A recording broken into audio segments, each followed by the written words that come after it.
एक माँ की तड़प। सर्दियों के मौसम में एक बूढ़ी औरत अपने घर के कोने में ठंड से तड़प रही थी। जवानी में उसके पति का देहांत हो गया था। घर में एक छोटा बेटा था। उस बेटे के उज्जवल भविष्य के लिए उस माँ ने घर घर जाकर काम किया करती थी।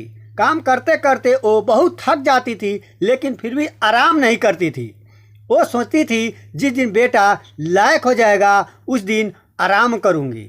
देखते देखते समय बीत गया। माँ बूढ़ी हो गई और बेटे को अच्छी नौकरी मिल गई।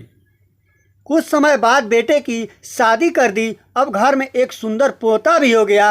अब बूढ़ी माँ खुश थी कि बेटा लायक हो गया, लेकिन एक क्या, बेटे व बहू के पास माँ से बात करने तक का वक्त ही नहीं होता था।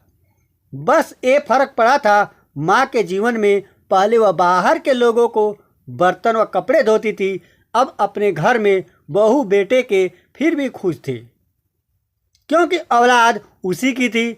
सर्दियों के मौसम में एक टूटी चारपाई पर बिल्कुल बाहर वाले कमरे में एक फटे से कंबल में सिमट कर माँ लेटी थी और सोच रही थी कि आज बेटे को कहूँगी मुझे बहुत ठंड लगती है, एक नया कंबल ला दे। शाम को बेटा घर आया तो माँ ने बोला, बेटा मैं बहुत बूढ़ी हो गई हूँ, शरीर में जान नहीं है, ठंड सहन नहीं होती, मुझे नया कंबल ला। तभी बेटा गुस्से में बोला, इस महीने घर के राशन में और बच्चे के एडमिशन में बहुत खर्चा हो गया। कुछ पैसे है पर तुम्हारी बहू के लिए साल लाना है।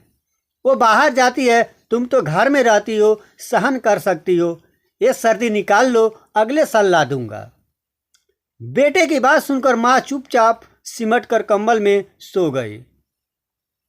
अगले सुबह देखा तो माँ इस दुनिया में नहीं रही। सब रिश्तेदार पड़ोसी एकत्रित हुए। बेटे ने माँ की अंतिम यात्रा में कोई कमी नहीं छोड़ी थी। माँ की बहुत अच्छी अर्थी सजाई थी। बहुत महंगा साल माँ को उड़ाया गया था। सारी दुनिया अंतिम संस्कार देकर कह रही थी, हमको भी हर जन्म में भगवान ऐसा ही बेटा मिले। मगर उन लोगों को क्या पता था कि मरने के बाद भी एक माँ तड़प रही थी, सिर्फ एक कंबल के लिए। दोस्तों, आपको कहानी कैसी लगी कमेंट करके ज़रूर बताइएगा। कहानी पसंद आई हो तो वीडियो को लाइक शेयर करें और चैनल को सब्सक्राइब करें। वीडियो को पूरा देखने के लिए बहुत बहुत धन्यवाद दोस्तों।